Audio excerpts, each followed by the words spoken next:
జైత్యాల collectorate లో ఉమ్మడి కరీంనగర్ జిల్లాల రెవెన్యూ హౌసింగ్ శాఖలపై మంత్రి పొంగులేటి శ్రీనివాసరెడ్డి విస్తృత సమీక్ష నిర్వహించారు. ప్రజా సమస్యల పరిష్కారంలో నిర్లక్ష్యం, అవినీతిని సాయించబోమని హెచ్చరిస్తూ ఆకస్మిక తనిఖీలు చేపడతామని స్పష్టం చేశారు. విధుల్లో నిర్లక్ష్యం వ్యవహరించిన రాజన్న సిరిసిల్ల జిల్లా ఎల్లారెడ్డిపేట తహసీల్దార్ను సస్పెండ్ చేయాలని కలెక్టర్ను ఆదేశించారు. మరికొందరు అధికారులకు షోకాజ్ నోటీస్ జారీ చేయాలని సూచించారు. అవినీతి ఆరోపణలు రుజువైతే సస్పెన్షన్ తో పాటు కఠిన చర్యలు తప్పవని మంత్రి హెచ్చరించారు. ప్రజలు నచ్చి మెచ్చి ప్రజా ప్రభుత్వం కావాలని, అది ఇందిరమ్మ రాజ్యంతోనే సాధ్యమని ప్రజల దీవెనలతో తెలంగాణ రాష్ట్రంలో ఇందిరమ్మ ప్రభుత్వం వచ్చి 2.5 సంవత్సరాలు దాటింది. ఈ 2.5 సంవత్సరాల్లో పేదవాడి కష్టం తెలిసిన ఈ ప్రభుత్వం పేదవాళ్లకు చేస్తానన్న సంక్షేమ కార్యక్రమాలన్నీ ఒక్కొక్కటి చేస్తూ అభివృద్ధిని కూడా ఎక్కడా కుంటు పడనీయకుండా, రాష్ట్ర ఆర్థిక పరిస్థితి సహకరించకపోయినా గౌరవ ముఖ్యమంత్రి రేవంత్ రెడ్డి గారి నాయకత్వంలోని ఈ ప్రజా ప్రభుత్వం నిరంతరము ప్రజల మధ్యనే శాసనసభ్యులు గాని, శాసన మండలి సభ్యులు కానీ, పార్లమెంటు సభ్యులు గాని, మంత్రులు, ముఖ్యమంత్రి గారు నిరంతరము ప్రజలకు అందుబాటులో ఉండి ముందుకు నడుస్తున్నాం. ఈ ప్రభుత్వం వచ్చిన లగాయతు ఆనాడు ఎన్నికల ముందు మా నాయకులు రాహుల్ గాంధీ గారు, ప్రియాంక గాంధీ గారు, ఖర్గే గారు, సోనియా గాంధీ గారు చెప్పిన మాట ప్రకారం ధరణిని బంగాళాఖాతంలో వేస్తామని చెప్పి అన్న పాట ప్రకారం బంగాళాఖాతంలో వేయటమే కాకుండా ప్రజలు నచ్చే మెచ్చే భూభారతి చట్టాన్ని తీసుకొచ్చాం. ఈ చట్టం కూడా దేశంలోని అనేక రాష్ట్రాల్లో ఉన్న చట్టాలని క్రోడీకరించి మంచి అంశాలను చేర్చి సరళీకృతంగా, పారదర్శకంగా, ప్రజలకి ఇబ్బంది కలగకుండా ఉండే విధంగా, ఎక్కడా చిన్న పొరపాట్లు జరగకుండా ఉండే విధంగా ఈ చట్టాన్ని తీసుకొచ్చి ఇంప్లిమెంటేషన్ చేసే దాంట్లో భాగంగా ఆనాటి ధరణికి సంబంధించిన కొంతమంది ప్రబుద్ధులు, ఆ ధరణిని ఏర్పాటు చేసిన దాంట్లో పాలు పంచుకున్న ఆనాటి ప్రభుత్వ నాయకులు దీంట్లో కూడా అప్పుడప్పుడు ఈ భూభారతిలో కూడా చొరబడే కార్యక్రమాన్ని చేపడితే దానికి ఈ మధ్యనే ఎస్సీటీ సిట్ వేశారు. నిజాయితీ అయిన ఆఫీసర్లు దానికి వేసి దాని పని అది రాబోయే కొద్ది రోజుల్లోనే దానికి సంబంధించిన బేసికల్ గా కొన్ని అంశాలని ఇవ్వబోతుంది. ఇది రాష్ట్ర ప్రజల ముందు పెట్టి దాని మీద ఏ రకమైన చర్యలు తీసుకోవాలనో ప్రజలు కోరుకునే చర్యలే ఈ రాష్ట్ర ప్రభుత్వం తీసుకుంటుంది. అదే విధంగా ఇళ్లు పేదవాడి ఆత్మ గౌరవానికి చిహ్నంగా, ఇళ్లు అంటే 4 ఇటుకలు పెట్టకుండా ఆత్మ గౌరవాన్ని కాపాడే విధంగా, గౌరవంగా గర్వంగా కాలరెత్తుకొని తిరిగే విధంగా ఆర్థికంగా సహకరించకపోయినా రాష్ట్ర ఆర్థిక పరిస్థితి మొదట విడత రాష్ట్ర వ్యాప్తంగా 4.5 లక్షల ఇళ్లు, రెండో విడత రాష్ట్ర వ్యాప్తంగా 2.5 లక్షల ఇళ్లు, రమారమి 7 లక్షల ఇళ్లు, ప్రతి ఇంటికి 5 లక్షల రూపాయల చొప్పున ఆనాటి ప్రభుత్వం లాగా కాగితానికే పరిమితం కాకుండా ఎన్నికల ముందే ఇవ్వకుండా ప్రభుత్వం ఏర్పడిన మొదటి సంవత్సరం నుంచి 2 విడతల్లో ఇళ్లు ఇచ్చాం.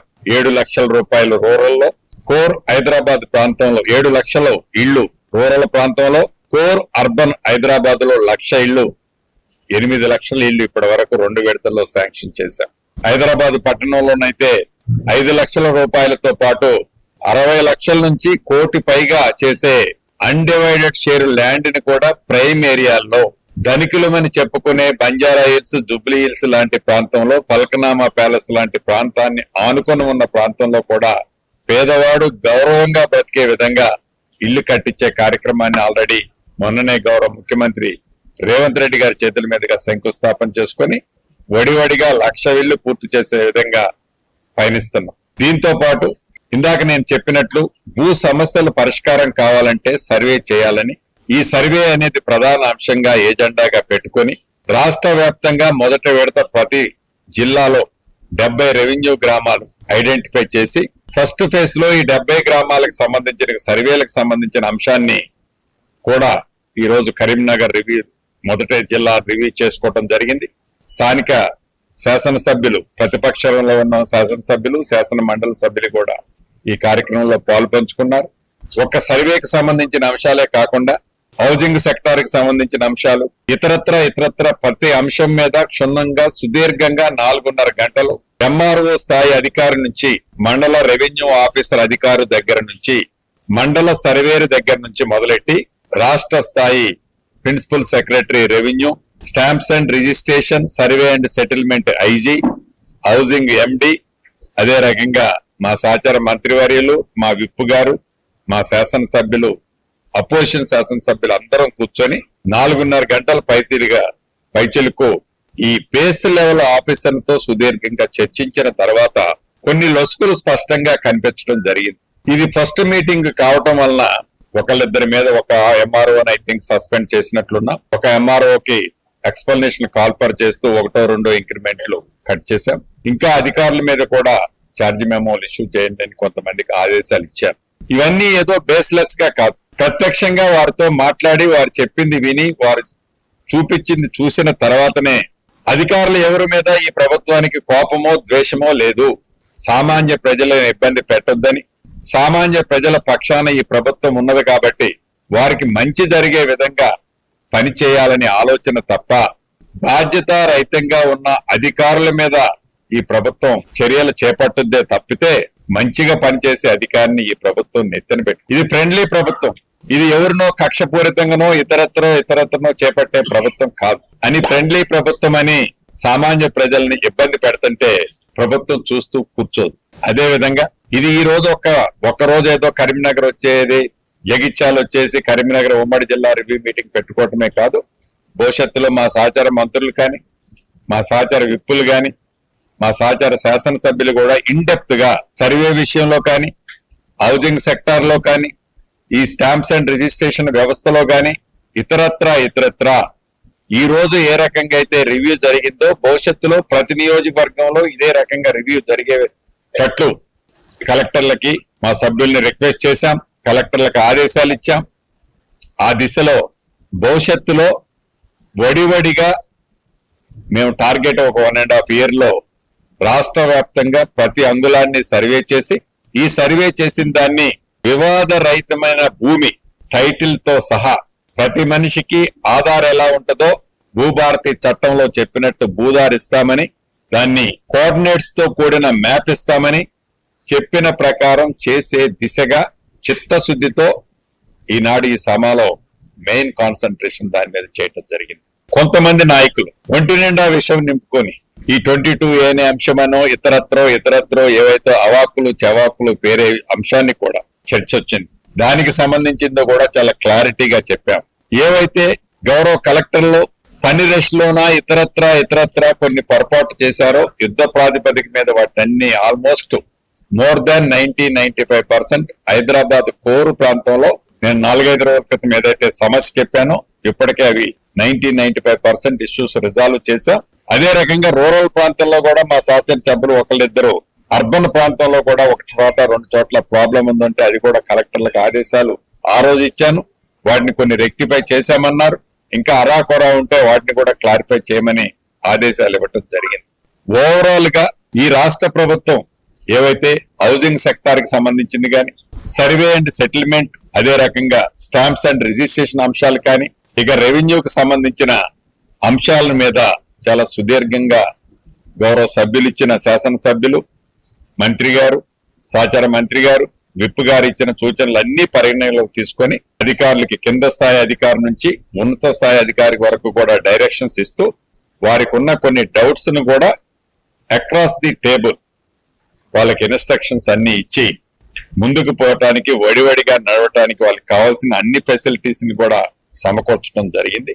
అదే విధంగా ఈ జగిత్యాల కాన్స్టిట్యున్సీలో ఎక్స్క్లూజివ్లీ జగిత్యాల కాన్స్టిట్యున్సీకి సంబంధించి మార్నింగ్ నేను ఇందిరమ్మ 2008 ఆనాడు ఇందిరమ్మ ప్రభుత్వంలో రాజశేఖర రెడ్డి గారు ముఖ్యమంత్రిగా ఉన్నప్పుడు అద్భుతంగా ఈ రాష్ట్రంలోనే ఉమ్మడి ఆంధ్రప్రదేశ్ లోనే ఒక పెద్ద ఇందిరమ్మ కాలనీ ఏర్పాటు చేయాలని ఒక సదుద్దేశంతో సుమారు 199 ఎకరాల గవర్నమెంట్ ల్యాండ్ లో ఆనాడు స్కీమ్ ని మొదలు పెట్టడం జరిగింది. దురదృష్టవశాత్తు 2008 నుంచి ఈ ప్రభుత్వం వచ్చేంత వరకు, అంతకు ముందు దాంట్లో కొన్ని ఆనాటి ప్రభుత్వం కొన్ని టవర్లు కట్టింది. ఆ టవర్లు కూడా అసంపూర్తిగా ఉంటే మా మిత్రుడు సంజయ్ అన్న పదే గౌరవ ముఖ్యమంత్రి గారిని మమ్మల్ని ఫాలోఅప్ చేసి మా మంత్రి గారి సహకారంతో, మిగతా మిత్రుల సహకారంతో దానికి మొదట విడత ఏదైతే ఇన్ఫ్రాకి సంబంధించిన దాంట్లో ఒక 32-33 crores కావాలంటే ఇచ్చాం. పాత బిల్లులు కూడా సుమారుగా 27-28 కోట్లు ఆ టైంలో బిల్స్ అయిన వాటిని కూడా వాళ్ళు పేమెంట్ చేయకుండా వదిలేస్తే అవి క్లియర్ చేశాం. మళ్ళీ ఒక 30-32 కోట్లు కావాలి హాస్పిటల్కి, స్కూల్స్ కి, ఇతరత్ర అడిగారు. అది కూడా మార్నింగ్ నేను పోయినప్పుడు చూశాను, అవసరం ఉంది. వాటిని కూడా యుద్ధ ప్రాతిపదిక మీద ఇద్దామని కూడా నిర్ణయం తీసుకున్నాం. దీంతో పాటు ఇక్కడ ప్రధానమైన సమస్య, కొంతమంది నాయకులు ఇది ఒక జాతీయ సమస్య లాగా చిత్రీకరించే ఒక సమస్య ఉంది. ఒకటి చాలా స్పష్టంగా మీ ద్వారా ఈ జగిత్యాల ప్రాంతంలో ఉన్న నా కుటుంబ సభ్యులకు ఒకటి చెప్పదలుచుకున్నా. మీరెవరు అభద్రతకు లోను కావాల్సిన అవసరం లేదు. నా పేరు ఉందో లేదో, సంజయ్ అన్నతో ఉన్నానో ఉన్నోడికే వస్తుంది, లేనోడికి రాదనో, కాంగ్రెస్ పార్టీ కండవ కప్పుకుంటేనే వస్తుందో లేదని ఎవరైనా అటువంటి భ్రమలు కల్పిస్తే అది తప్పు. పేదవాడు అయ్యుంటే చాలు, ఇస్తాము అని పదే పదే ఏ మాట అయితే చెప్తున్నానో దానికి నేను ఇక్కడ కూడా కట్టుబడి ఉంటాను. దానికి సంజయ్ అన్న ఏమి అగనెస్ట్ కాదు. ఏవైతే గౌరవ కలెక్టర్ గారికి ఆదేశాలు ఇచ్చాను, ఆనాడు 2008లో ఎవరైతే ప్లాట్లు ఎలకేషన్ ఇచ్చామనో, ఏవైతే సర్టిఫికెట్స్ ఉన్నాయనో, ఇతరత్ర ఉన్నదో అటువంటి వాళ్ళందరినీ అప్లికేషన్ పెట్టుకోమని ఒక నోటిఫికేషన్ ఇచ్చారు. ఇస్తే 400 మంది అప్లికేషన్లు పెట్టుకున్నారు. ఈ 400 మందిలో వెరిఫై చేస్తే 198 మంది జెన్యూన్ ఉన్నదని కలెక్టర్ గారు ఒక లిస్టు తేల్చారు. ఇంకా కొంతమంది రాలేదని కొంతమంది నాయకులు బయట చెప్తున్నారు. సో వారు అనేదాన్ని కూడా మళ్ళీ పరిగణలోకి తీసుకొని గౌరవ కలెక్టర్ గారికి, హౌసింగ్ బోర్డు ఎండి గారికి ఆదేశాలు ఇచ్చాను. మళ్ళీ ఒక 10 days అప్లికేషన్ ఎవరైతే అర్హులు ఉన్నారో అప్లై చేసుకోమని పెట్టుకోమన్నా. వారు అప్లై చేసుకున్న వాళ్ళు అప్లై చేసుకుంటే జెన్యూన్ ఉన్న ఈ లిస్టు ఆ లిస్టు కలిపి ఏదైతే ఈ 18-19 సంవత్సరాల క్రితం కట్టిన స్ట్రక్చర్స్ ఫౌండేషన్లు కట్టి ఒక స్టేజ్ లో ఉన్నాయి, లెంటర్ లెవెల్ కొన్ని ఉన్నాయి, స్లాబ్ లెవెల్ కొన్ని ఉన్నాయి. దీంట్లో పెద్ద పెద్ద చెట్లు మొలిసినాయి. ఆ చెట్లు తీస్తుంటే ఈ ఫౌండేషన్ తో సహా కూలిపోతుంది. ఏదైతే స్ట్రెంత్ నుండి మంచిగుంటే వెల్ అండ్ గుడ్, దాన్ని కంటిన్యూషన్ చేయడానికి ఇబ్బంది లేదు.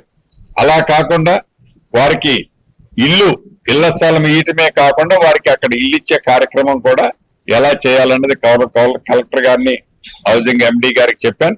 ఇక్కడ ఒకటే నేను చెప్పదలుచుకున్న అండర్లైన్ వర్డ్, పార్టీలకు అతీతంగా పేదవాళ్ళకి ఇవ్వటానికి ఈ ప్రభుత్వానికి ఏ రకమైన భేషజాలు లేవు.